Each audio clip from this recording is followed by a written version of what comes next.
Alright everybody, welcome back to Jim Bob's Garden. Alright, so today what we're going to do is I am going to set this garden bed up here into a square foot garden.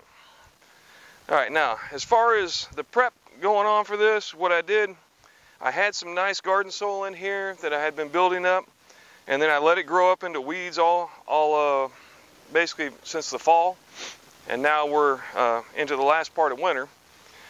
And then what I did is I took several loads of compost, and I took and dumped them in, and then I went ahead and tilled it in with my tiller.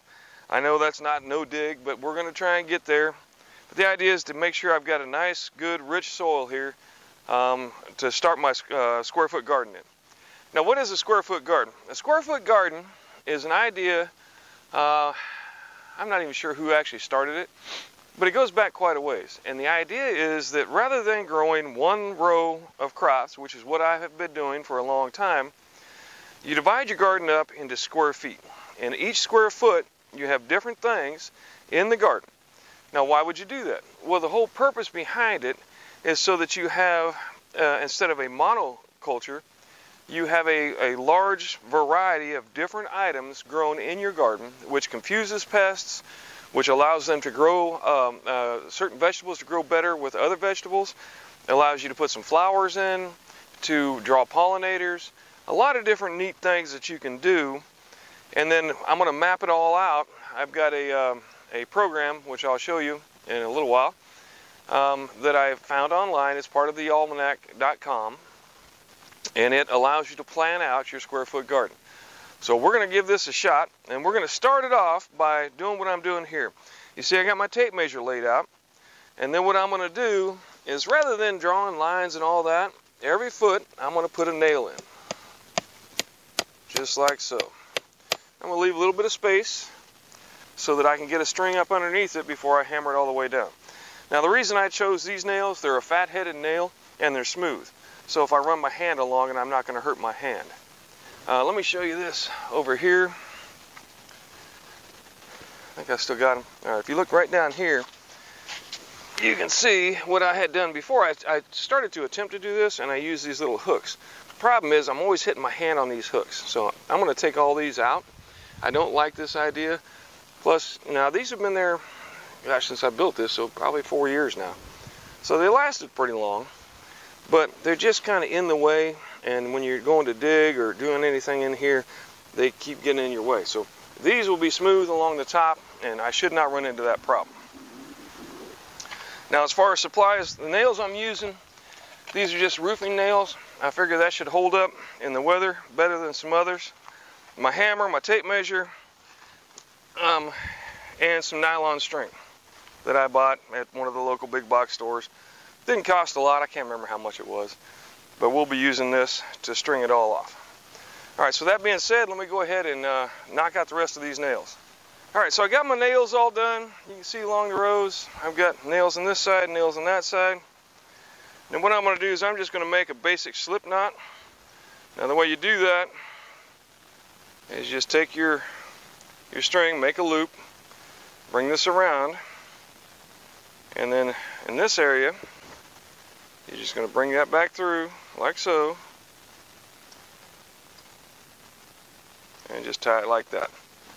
Now, is that the strongest knot? No, but we're not really going to be putting any pressure on it. It will definitely hold. I mean, you can make another knot in it if you really want. Then what we're going to do is we're going to take that and loop it around, cinch it down, and then pull this tight all the way down here.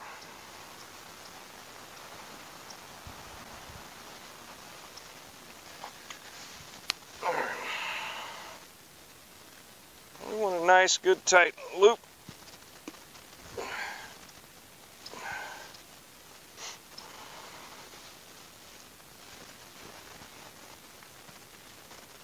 Take it around like 3 times so it won't tighten on me. Here, come on down here.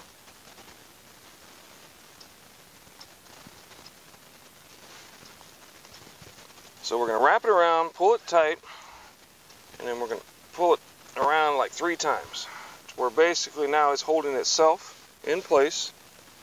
And we're going to snip this here and then basically do the same kind of thing, only this time, oh, it came loose. This time what I'm going to do is just run it over.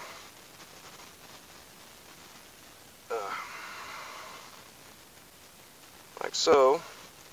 And then while holding this tight, we're going to just snug it down. There we go. And we'll do it one more time.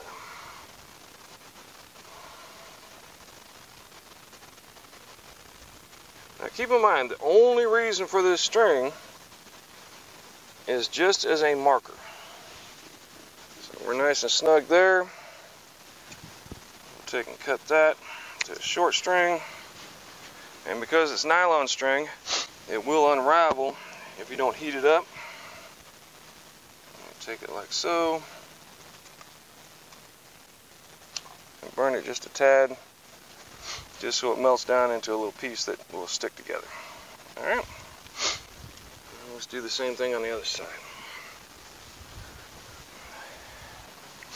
Now you can do this with jute twine or a more sustainable type of string. The only problem with that is that it will rot. Like jute twine probably will last a year, whereas the nylon should last quite a bit longer. All right. So let me go ahead and tie this all off, and I'll show you in a second what it all looks like. All right, so now we got it all laid out, and pretty smooth and easy. I think the hardest part was this one back here. Because I have an L-shaped bed, I had to go all the way down to the other end over there. All right, not a big deal. And once again, this is just a layout, a guide to where you're going to plant what. Okay, so none of this has to stay. None of it has to be permanent. If I like doing this, I might leave it permanent. If you wanted to make it more permanent, you could probably use wire of some sort. But I think this will be completely sufficient for everything that what we want to do.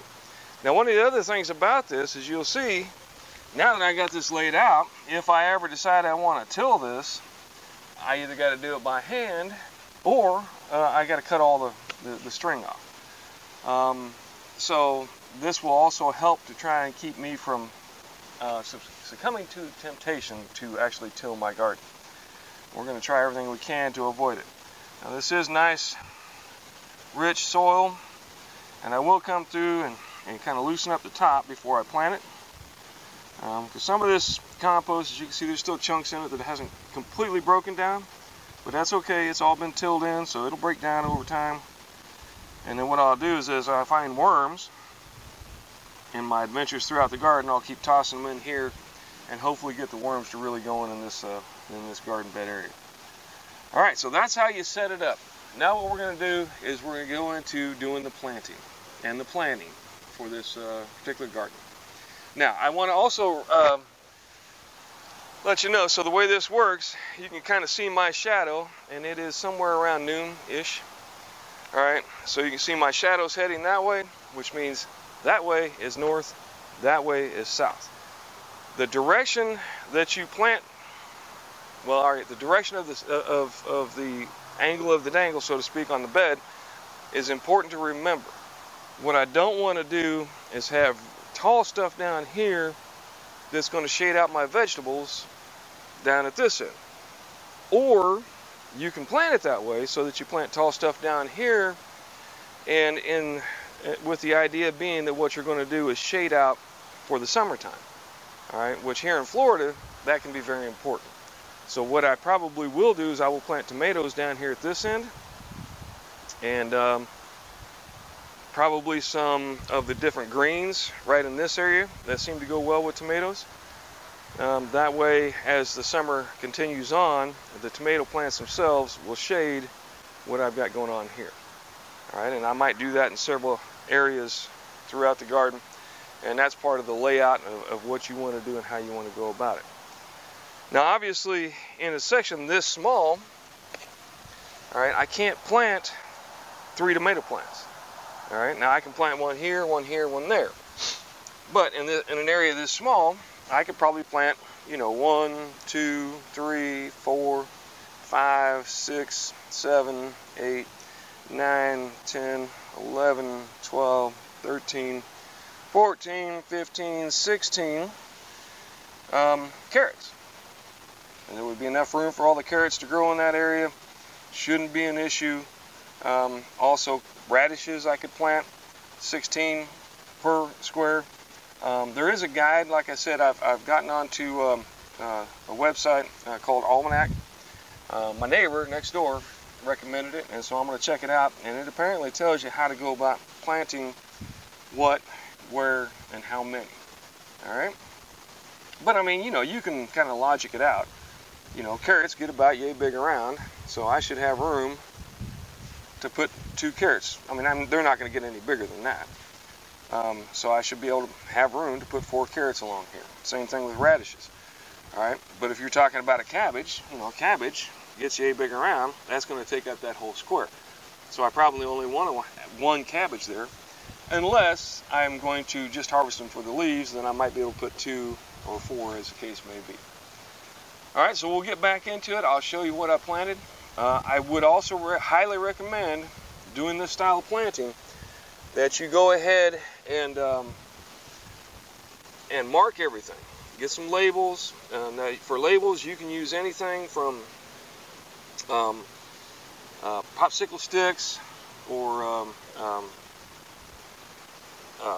buy labels, plastic labels. They sell them at stores. You can get them online, or just something, even a tag wrapped around the string, so long as you can tell what you got planted where, so that as time goes on, you don't think something that you intentionally planted is actually a weed.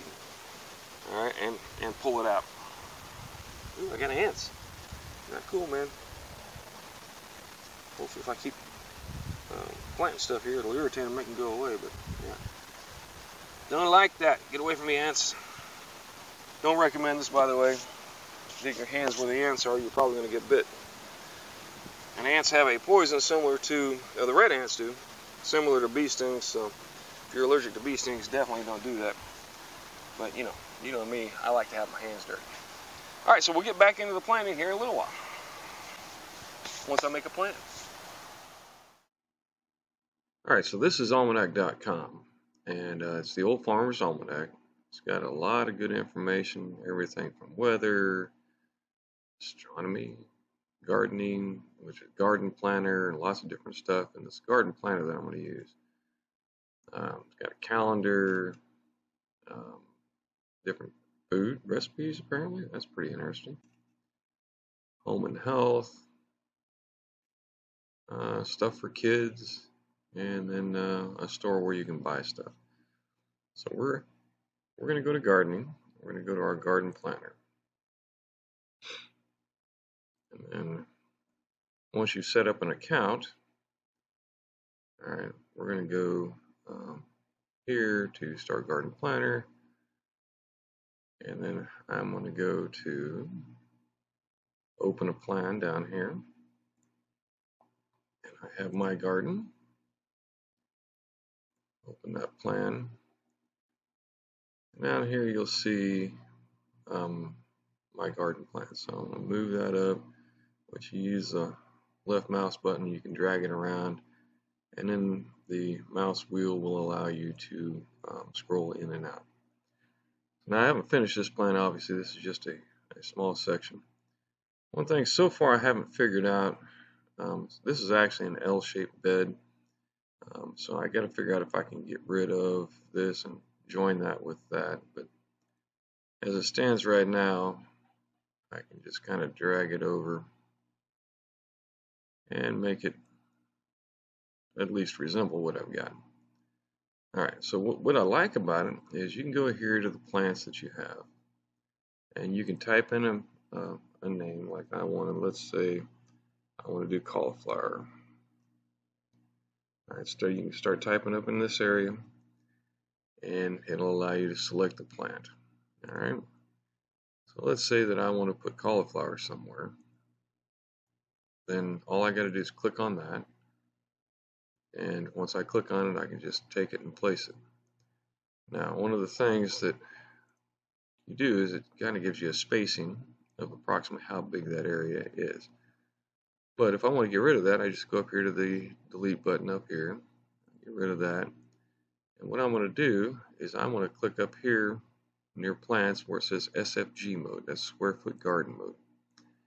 And when I do that and I click here, then it gives me a square foot and it tells me how many plants will fit in that 1 square foot, which is kind of neat.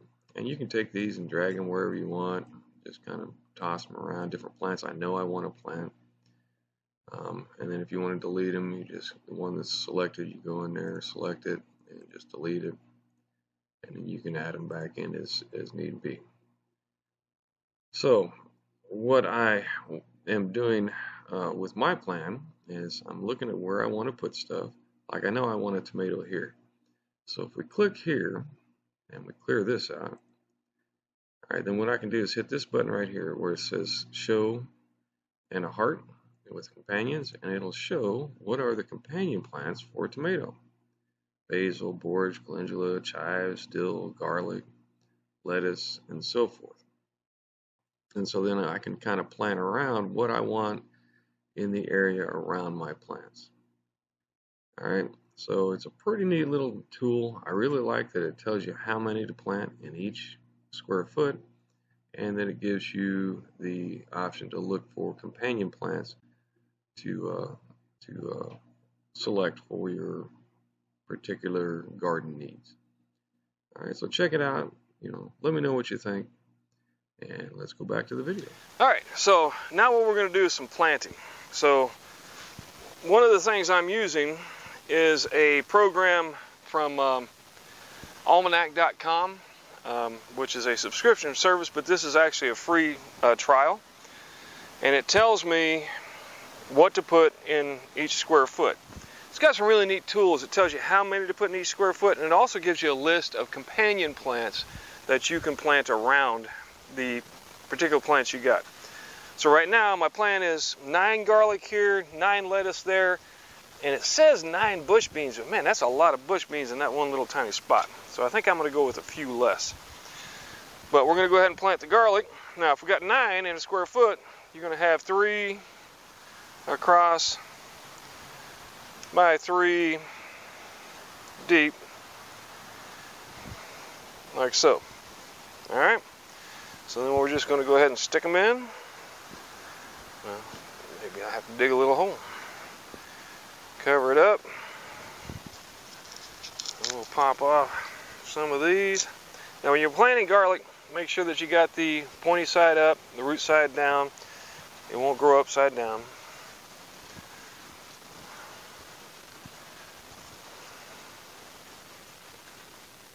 So now the garlic I know I can plant. I'm probably actually a little behind on planting. Should have been planted a bit earlier, but I think we'll be all right. Dirt's still cold, so hopefully we'll be fine. But this is all an experiment. See how it all works out. Let's see if we got some bigger ones.